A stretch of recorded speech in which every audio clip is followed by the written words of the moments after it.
Stage پر بیٹھے ہوئے اور دور دراز سے آئے ہوئے سامعین عزام، پردہ نشی خواتین اسلام، خطبہ مسنونہ کے بعد قرآن مجید کی ایک آیت کا ٹکڑا آپ کے سامنے تلاوت کی گئی ہے۔ اللہ تبارک و تعالیٰ سے دعا ہے کہ اللہ تعالیٰ ہم سبوں کو سننے کے ساتھ ساتھ مزید اپنی زندگی کے اندر عمل پیرا کرنے کی توفیق عنایت فرما، آمین۔ محترم ناظرین،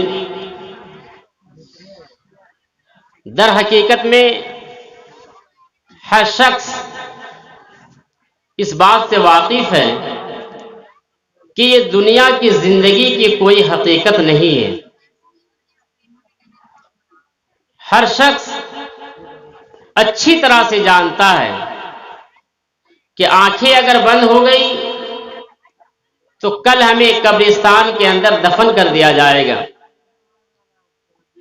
اور یہ بھی جانتا ہے کہ جب تک سانسیں باقی ہے تب تک ہمیں یہ دنیاوی زندگی کی لذت اور اس کی مٹھاس ملتی رہے گی۔ جس دن ہماری دھڑکن کی حرکت کرنا بند ہو جائے گا، سانس اکھڑ جائے گی، آنکھیں بند ہو جائے گی، انسان کی زندگی کی کوئی حقیقت باقی نہیں رہے گی۔ لیکن سوال یہ پیدا ہوتا ہے کہ یہ ساری چیزیں جاننے کے باوجود آج انسان اس دنیاوی کی زندگی کی جسے کوئی حقیقت نہیں ہے، اس رنگ بو میں اس قدر مست ہو جاتے ہیں کہ اپنے آخرت کی زندگی سے ہاتھ دھو بیٹھتے ہیں۔ در حقیقت میں یہ دنیاوی زندگی ایک کھیل اور تماشا کی زندگی ہے۔ اللہ تبارک و تعالیٰ نے قرآن مجید کے اندر ایک جگہ نہیں بلکہ کئی جگہ یہ وضاحت کی ہے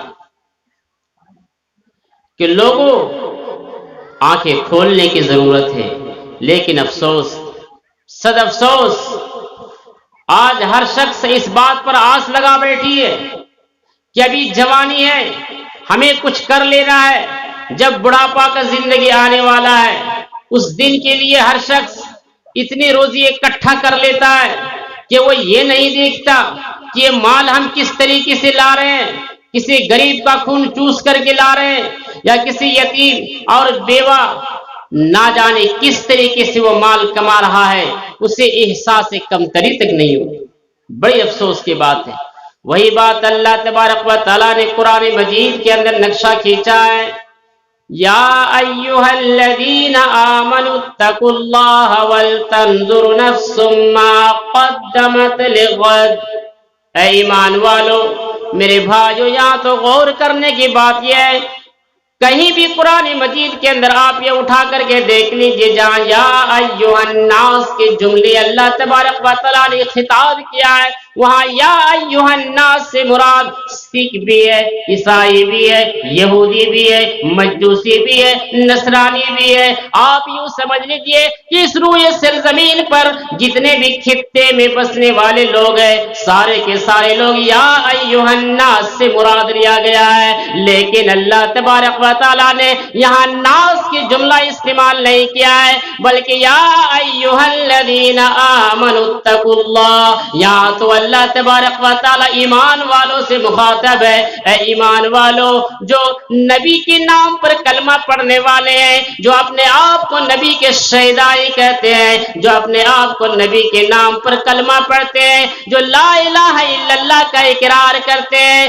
یہی تو ایمان والے ہیں، اور یہی ایمان والوں سے اللہ تبارک و تعالیٰ مخاطب ہے کہ اے لوگو تم اپنے، اے ایمان والو تم اس پروردگار سے ڈرتے رہو اور اس دن کی تیاری کرو جو زندگی تمہاری تمہاری ہمیشگی کی زندگی ہونے والی ہے، جو زندگی تمہاری ختم ہونے والی نہیں ہے۔ یعنی اللہ تبارک و تعالیٰ نے برزخ کی زندگی اس آیت کے اندر مراد دیا گیا ہے، لیکن یہاں میرے بھائیو غور کرنے کا مقام تو یہ ہے کہ جو زندگی ہمیں دھوکہ دینے والی ہے، یہ دنیاوی زندگی میں لوگ اس قدر مست ہو جاتے ہیں کہ نہ وہ حلال کو حلال دیکھتے ہیں، نہ وہ حرام کو حرام دیکھتے ہیں، وہ حلال اور حرام میں کوئی فرق نہیں کر پاتا ہے، بلکہ حلال سے اسے تو واقف نہیں کہ یہ مال حلال کے ہے یا حرام کی، جس طریقے سے چاہیے مجھے روزی ملنی چاہیے، جیسے بھی ہو مجھے مال آنا چاہیے، ہمارے پیٹ کے تونے بھرنی چاہیے، یہ حالات لوگوں کی آج ہو چکی ہے۔ کہاں ہے آج فکر آخرت؟ کہاں ہے وہ سوچ؟ امام الانبیاء کی یہ مثال دیکھو، اور یہ صحیح حدیث ہے، اللہ کے نبی کا ارشاد گرامی ہے، آپ سمندر کے اندر جائیے، سمندر آپ وہاں اپنے انگلی کو ڈبائیے اس سمندر کے اندر، اور انگلی داخل کر لینے کے بعد جب انسان اپنے انگلی کو سمندر کے پانی سے اٹھا لیتا ہے تو اس انگلی کے اندر جتنی بھی پانی کے قطرے لگے ہوتے ہیں، یہی تو اللہ کے نبی نے دنیا کی مثال دی ہے۔ یعنی یہ مثال دی ہے دنیا کی کہ اس سے بھی کوئی حقیقت نہیں ہے، یہ دنیا کی کوئی رنگین نہیں ہے۔ میرے بھائیو، آج ہمیں احساس کرنے کی ضرورت ہے۔ حضرت عمر فاروق اس واقعے کو ذرا یاد کرو، آپ امیر المومنین ہیں، جس کی حکومت فرانس سے لے کر سندھ تک پھیلی ہوئی ہے، اتنے بڑے امیر، اور اس کے گھر کے اندر 15 دن سے چولہا نہیں جلا۔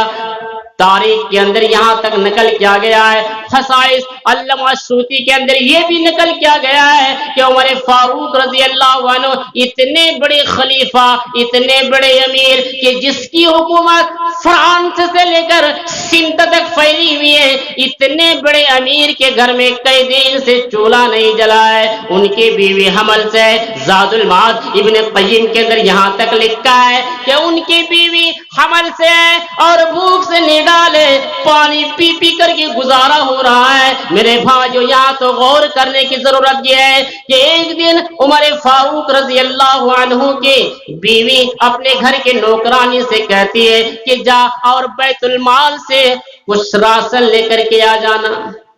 نوکرانی کہتی ہے مال کی، بیت المال کا راسن، وہ بھی بغیر اجازت کی، یہ تو غلط ہے۔ کہا کہ جا، غلط تو ہے لیکن کیا کروں، کتنا دن تک پانی پی کر کے گزارا کروں، چلا جا، زیادہ تو نہیں، کچھ تو لے کر کے آ جانا، میں اپنے شوہر سے بات کر لوں گی، یہ راز میں کھول دوں گی۔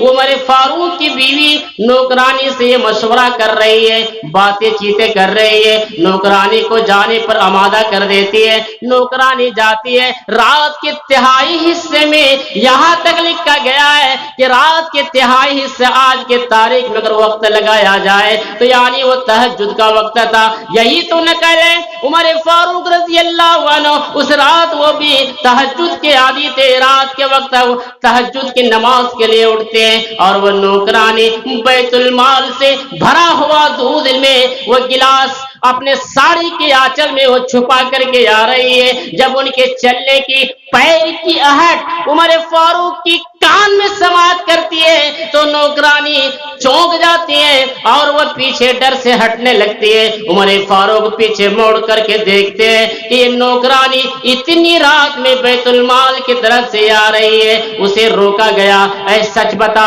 تو کہاں گئی تھی اور تو کہاں سے آ رہی ہے؟ نوکرانی باتیں بنانے لگی، کہا کہ نہیں میں کسی کام سے یہاں باہر گئی تھی۔ کہا کہ سچ بول کہ تو اتنی رات میں تو کہاں نکلی تھی اور ساڑی کے آنچل میں کیا چھپا کر کے رکھی ہے؟ نوکرانی ڈر کے مارے وہ گلاس سے بھرا ہوا دودھ نکال دیتی ہے۔ عمر فاروق رضی اللہ عنہ کے نگاہ جب اس بھرا ہوا گلاس کی طرف پڑتا ہے، کہتا کہ یہ تم کہاں سے لا رہی ہو؟ وہ نوکرانی کہتے کہ میں بیت المال سے میں یہ دودھ لے کر کے آ رہی ہوں، اور مجھے اس کام پر آمادہ تو مالکن نے کی ہے، کئی دن سے بھوک سے نہیں ڈالے، میں لاؤں نہ تو میں کیا کروں، میں تو نوکر کروں, مجھے تو اس کے حکم کی تکمیل کرنی ہے. یہ آواز سنتے ہی امیر المومنین کی بیوی گھر سے باہر نکل جاتی ہے اور کہتی ہے اے میرے سرتاج آپ انہیں چھوڑ دیجئے, ان کی کوئی غلطی نہیں ہے, 15 دن سے میں پانی پی پی کر کے گزارا کر رہی ہوں. اے میرے سرتاج میرے پیٹ کے اندر بچہ ہے اور مجھے بھوک سے نڈھال نہ کیجئے, میں کتنا پانی پی پی کر کے گزارا کروں, اگر 1 مہینے تک بھی اگر میں پانی پیتا رہوں تو اپنے جان کو پر مجھے میں بچانے کے لائق ہوں کہ میں ہاں میں برداشت کر سکتی ہوں, لیکن یہ آن کے لیے بچہ جو میرے پیٹ کے اندر پل رہا ہے, اے میرے سرتاج ان کا تو خیال کرو, دے دو وہ گلاس سے بھرا ہوا دودھ. امیر المومنین کہتے ہیں اے میری بیوی اگر یہ بھرا ہوا گلاس کا دودھ اگر تم پی لو گی تو کیا یہ پیٹ کا بچہ تمہارا زندہ رہے گا, نہیں مرے گا؟ کہا کہ ہاں اتنا تو دل کو راحت مل سکتی ہے, دل کو سکون مل سکتی ہے. امیر المومنین وہ بھرا ہوا گلاس کو اپنے ہاتھ میں پکڑ لیتے ہیں اور پکڑتے وہ زمین میں پھینک دیتے ہیں اور اپنی بیوی کے گلا کو چمٹ لیتے ہیں اور کہتے ہیں اے میری بیوی یہ بچہ اگر بھوک کی شدت میں مر رہا ہے مر جانے دے, یہ بچہ اگر زندہ ہے تو رہ جانے دے. امیر المومنین کسی بھی امانت میں خیانت گیری نہیں کرتا ہے, یہ بیت المال تو لوگوں کے مال ہے, یہ ہمارے باپ کا مال نہیں ہے, میں یہاں کے ذمہ دار ہوں, 1 فوٹی کوڑی بھی مجھے کھانے کی اجازت نہیں ہے. کل قیامت کے دن اللہ کی بارگاہ میں مجھے جواب دینا ہے, اپنے پروردگار کے سامنے مجھے کھڑا ہونا ہے. کون سی شکل لے کر کے میں جاؤں گا؟ کیا شکل میں اپنے پروردگار کو دکھاؤں گا؟ لوگوں یہاں غور کرنے کی بات تو یہ ہے, یہ وہ امیر المومنین ہے جسے اللہ کے نبی نے جنت کی بشارتیں دی ہے. تب بھی یہ فکر آخرت دیکھیے, کل کے بارے میں کتنا غور و فکر کر رہے ہیں, کتنا سوچ رہے ہیں. آج اس واقعے کو سامنے رکھیے اور اپنے آپ پر ذرا محاسبہ کرے اور اپنے دل میں یہ احساس کرے اور اپنے شکل کو ذرا آئینے میں دیکھیے کہ آج ہم کیسے لگ رہے ہیں. یہ امیر ہے جس کی حکومت فرانس سے لے کر سندھ تک پھیلی ہوئی ہے, اتنے بڑے بادشاہ کے گھر میں کئی دن سے گھروں میں چولہا تک نہیں. اور آج اگر ہمیں معاشرے کا کچھ بنا دیا جائے تو پورے کے پورے مال ہڑپ لیں گے. یہ حالات ہے آج ہماری. کہاں ہے آج ہماری احساس؟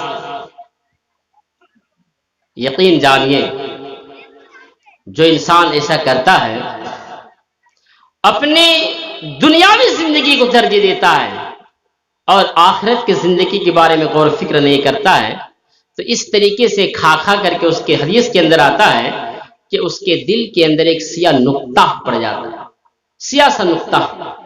اب وہ نقطہ آہستہ آہستہ پورے بدن پر چھا جاتا ہے. اب ان کے سامنے اب کتنا ہی حدیث کی باتیں بیان کرے, کتنا ہی قرآن کی باتیں پیش کر دے, ان کے کانوں میں جوں تک رنگنے والے نہیں ہیں.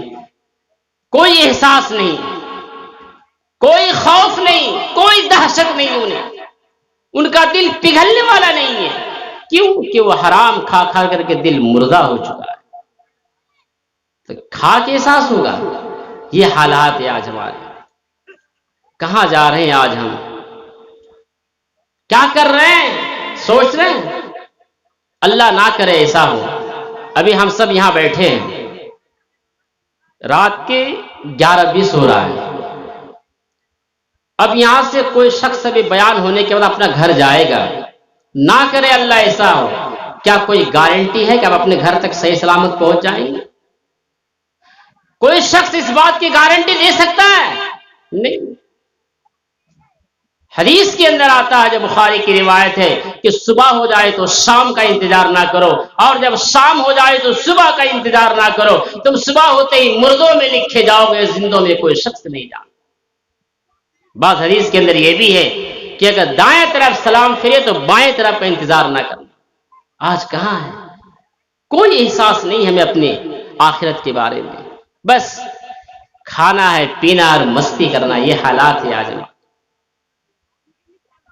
مرد تو مرد, عورتیں بھی اس قدر بگڑ چکی ہے، زیب و زینت، ان کی عریانیت، ان کی فحاشی، بدگوئی اور چغلی اور غیبت اس قدر عام ہو چکی ہے کہ اپنے وہاں کے بارے میں وہ بھی فکر نہیں کرتے۔ اللہ کے نبی جب معراج گئے تھے تو کثرت سے دیکھا تھا کہ جہنم کے اندر عورتیں مبتلا ہیں۔ کس بنا پر؟ اور آپ نے وہاں سے آنے کے بعد یہ نصیحت بھی کی کہ کثرت سے صدقہ کیا کرو، خیرات کیا کرو، کیونکہ میں نے جو منظر وہاں دیکھا ہے اکثریت کی تعداد وہاں عورتوں کی۔ یہی آج جو بدگوئی، چغلخوری، غیبت، ان چیزوں سے نہیں بچتے ہیں، فحاشی، بے حیائی اس کے درجے عام ہو چکی ہے کہ اپنے دنیا ہی کی مست میں رہنا چاہتی ہے، اپنے آخرت سے ہاتھ دھو بیٹھتی ہے۔ کوئی احساس نام کی چیز نہیں، کوئی فکر نہیں ہے۔ یاد کرو اس دور کو کہ حضرت مریم علیہ السلام کے پاس آسمان سے فرشتے آتے ہیں اور کہتے ہیں کہ اے مریم تجھے بھی ایک لڑکا عطا کیا جائے گا۔ مریم علیہ السلام چونک جاتی ہے، ڈر جاتی ہے، حیبت طاری ہونے لگتی ہے اور کہتے کہ یا اللہ یہ کیا کہہ رہا ہے، ابھی تو میری شادی بھی نہیں ہوئی ہے، میرے سماج، سوسائٹی، معاشرہ کے لوگ مجھے کیا کہیں گے، ابھی تو میری شادی بھی نہیں ہوئی ہے، بغیر شادی کی یہ لڑکا کہاں سے لے آیا ہے۔ وہ ایک دور تھا جو اس طرح کے احساس ان کے دلوں کے اندر ہوا کرتا تھا، اور یہ احساس